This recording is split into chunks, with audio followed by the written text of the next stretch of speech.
name is Emma Sasic, and I'm with Next Best Picture. Hello, Lily, Rose, and Nicholas. How are you? Good. How are you? Good, good. Thank you. Thank you so much for your time today.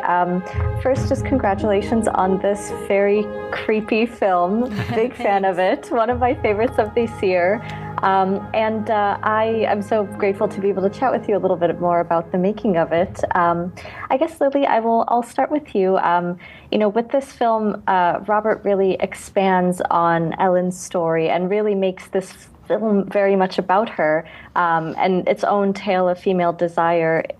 Are these some of the elements that really drew you to this story, or did kind of everything intrigue you? Absolutely. I mean, everything intrigued me for sure. I mean, I've always been a huge Robert Eggers fan. I love his movies and, just his vision and the worlds that he builds. I think I've always been so fascinated by ever since I saw his work for the first time. And so I think, anything that he would do, I would be honored to be a part of. But for it to be this story in particular, and for my role to kind of have the voice that she does in this story, which I think is very new for this story. It's a perspective that we've not really seen this in depth, and so that was incredibly exciting to me. Everything just felt like really too good to be true, and so I was so honored to be a part of this. And you really start us off with this film, too. It's literally like your face is the first thing that we see. So it is very much, you can tell it's a whole different story than what it's been presented as before. Thanks. And Nicholas, I know that you've had such a very exciting film year.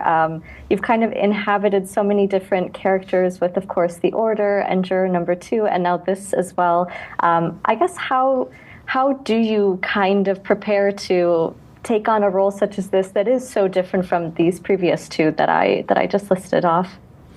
I mean, luckily, Rob's such an inspiring leader and filmmaker that he kind of sets up a world for you to inhabit. That's all encompassing, but also he would send us movies to watch so that we could kind of research, performances that he was, found compelling for likeness for this, but also things that of this era that were useful to watch as well. So it was a little bit of that. The script was very rich, like Lily said, and then what else was there? There was kind of I went back and read the novel again, and that's written with a lot of letter format, so you could kind of get an insight into the characters in that regard as well. I think also it's such a you can prepare as much as you want, and as much as you can. Of course, as an actor, you try to be as prepared and as kind of researched as you can when you step on set. But then the way that Rob works, the structure is already so there and so fleshed out, and so it removes, I think, a lot of the questions and a lot of the guessing that sometimes there is on set when you're trying to figure out how to portray a character, because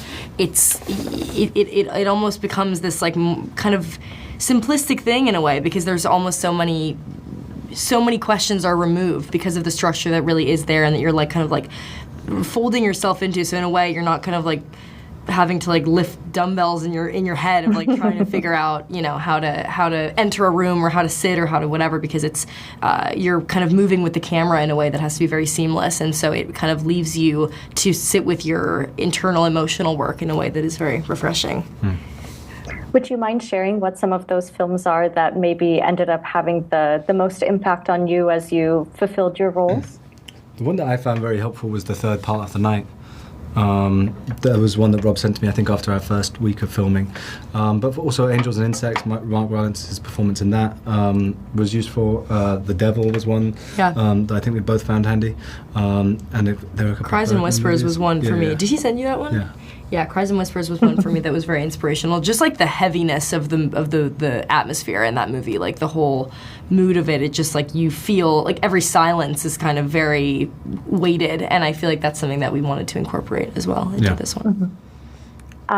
Again, Lily, I know, as you said, you have some of the framework already available to you to not have to do the heavy lifting, but I do really have to ask, I mean, in this film, you're thrashing in bed in one scene, you have tears streaming down your face, you're doing very frightening facial expressions, which is amazing to watch. I'm sure a little tough to have to execute. And so I'd love to know how you get yourself ready to do that all in one one breath, it seems. Yeah, I mean, it's you know, like I was saying earlier, the structure really serves as like something to kind of hold on to for all of that like emotional work, because it is quite emotionally and physically demanding, and so because you know exactly where you're going to be at what moment, you can kind of like, you know, in a way, I feel like I'm not quite explaining this right, but in a way it helps you to kind of like organize the emotional work that you need to do, because you know that you need to be here at this moment, and you can kind of build that emotional arc from there. But I worked with an amazing movement coach who helped me so much. Also, Rob had many inspirations for those physical moments, like 19th century hysteria, female hysteria kind of studies. Japanese Buto was also a huge inspiration, and we wanted to work from a really emotional place as well, because all of those moments, you know, need to be, as much as they need to be big physically, they need to be really rooted emotionally as well. And so I think I tried to kind of approach the work kind of both of those going hand in hand. And again, it's a very immersive film in a number of respects, and I would love to know how so many of these visual and technical elements maybe inspired you on set, because I think the production design is so beautiful in this film. The costumes are just so regal looking. Did all of that allow you to, I guess, immerse yourself and transport yourself back into the 1800s? And if you had some standout pieces?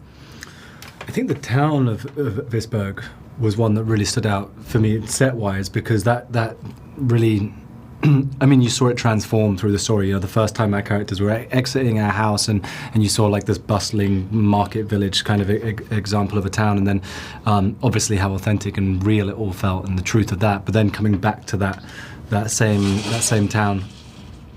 That was really scary. Oh my gosh. Ice buckets.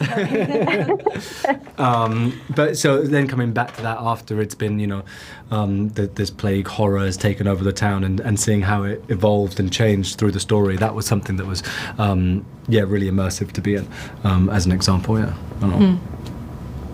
And then I do have to ask, I'm sure many people are asking you about this, but of course, when you go up against Bill in some of the most horrifying makeup possible, I have to wonder, you know, we hear the sighs, we hear the very deep voice, the horrific look. How much of that is what you get to play against in person? And I guess some of your first impressions when you do a scene with him in that whole getup. All of it is what you're seeing in front of you, which I think is, you know, makes his performance all the more impressive. Like that, you know, the Count Orlok that you see on screen is the Count Orlok that we were doing scenes with, which was incredible. Again, it's a part of this like real gift as an actor, where like you know, stepping onto this set, everything feels so real, including, you know, your scene partners. Like I felt like I was doing scenes with a real like 200-year-old like dead, you know, Transylvanian nobleman. Like he, you know, every aspect of it was so incredible. Not only, you know, the physical makeup of his character, the prosthetics, the makeup, the costume, all of it, but the, you know, the performance that Bill delivered under all of those layers was the most deeply frightening part of it all. He rooted in such history and truth, and so I think being faced with that, it really felt like you were just, faced with like a real living, breathing nightmare. I remember the first time that I did rehearsal with him, he was not in the whole look and everything, and the voice was so transportative. We had heard it before on like a recording, but it was the first time that I heard him do the voice in person, and yet he looked totally normal. Yeah. And I remember thinking like, I can't connect like the you know, this kind of normal human with this voice that I'm hearing, because it's so transportative. It was like physically impressive. So imposing. Yeah. That was something I didn't expect from the character, because you imagine a 200-year-old dead, but like he was sinewy and imposing, and he looked like he'd been lifting dumbbells and muscular, and it was kind of it was imposing to be on the receiving end of, because you'd be like, oh, this is someone who would completely overpower me in this scenario. It was terrifying. Well, the way that your Thomas is sweating and freaking out, that is a perfect stand-in for the audience. It was horrifying. Oh, good. Well, thank you both so very much for your time. It was a pleasure to speak with you, and congratulations again. Thank you. Thank you so much.